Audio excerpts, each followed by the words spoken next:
So last worked example in empirical formulas. We've got a nice question here, ammonium dichromate. So we don't need to know some of this that I'm going to explain, but it's good for your chemical knowledge. So this Roman 6, right, is the oxidation number of the chromium in dichromate. So that would be +6 ions there. And you could use that to work out the formula of dichromate, because di tells you there's two chromiums in dichromate. And ammonium, you know already, is NH4 plus, 1 plus. All right, so you could work it out or look it up. Working it out is best, of course. And you'd find that dichromate was an ion that looks like that. It's chromium 2. 7 oxygens and a 2- charge. All right. So of course, when this is a compound, ammonium dichromate, in order for it to be neutral, you need 2 of these. All right. So the formula would be like so, without the charges on the ions, of course. Okay. So that's ammonium dichromate, what we're dealing with. I don't think we need that for the question. All right. You're gradually going to add that to ammonium thiocyanate. So again, you know ammonium is NH4 plus, right? Now thiocyanate, probably not work outable just from the name, unless you knew that sodium thiocyanate was the GCSE compound you used in a rate of reaction practical, the one where it went cloudy with sulfur and the cross disappeared. Anyway, the thiocyanate ion is SCN, is thio is sulfur, CN is cyanate, and so chromium thiocyanate, or rather that's the thiocyanate molecule, and that's a 1- ion, so in the formula you just have one of each. Anyway, it gives you the formula of ammonium, well, Renniker's salt here. It gives you the formula of that, and we have to work out what X is and what Y is. All right, so let's not write out the whole equation. Let's just write out this bit, the partial formula of thiocyanate of Renniker's salt. Okay, so we've got ammonium, that's our cation, and then we've got chromium with X thiocyanate ions, right, and we've got also 2 ammonia, Y ammonia ligands, like so, and that is all what's called a complex, and so we put it in square brackets. Now the square brackets and the ammonia ligands, let's not worry about that for now. That's deep into year 13 when we're going to come back to that.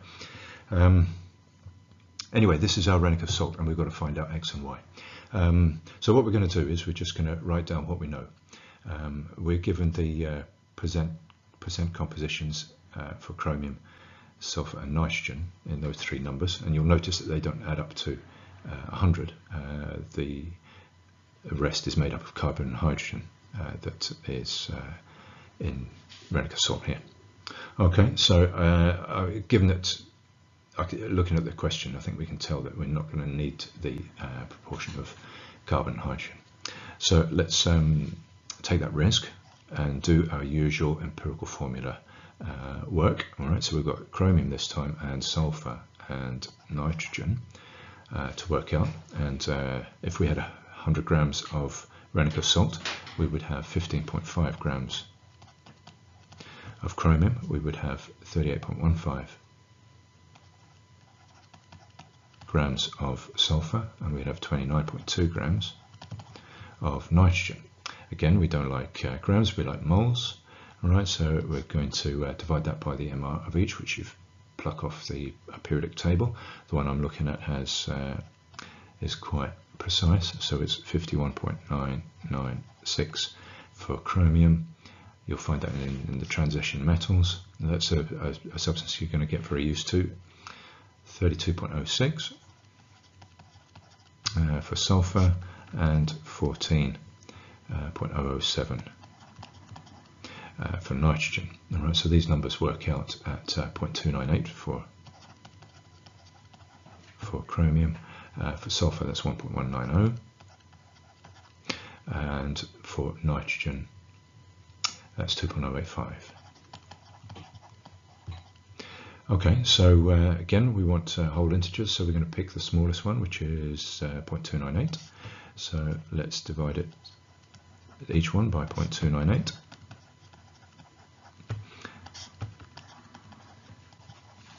And of course, we're going to get 1, and we get 3.99 something here, so we're going to call that 4. And we get 7.00 for this one, so I'm going to call that 7. So we've got 1, 4 and 7 for chromium, sulfur and nitrogen. Now we just have to figure out what X and Y is, right? And that just takes a little bit of logical thinking.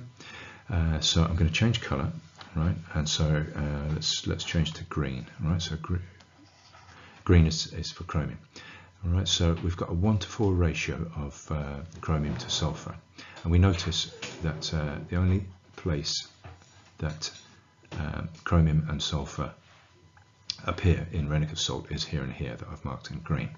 Okay, so if we had 1 chromium, we would have to have 4 sulfurs here, and because there is 1 sulfur per thiocyanate ion, X has to be 4 as well.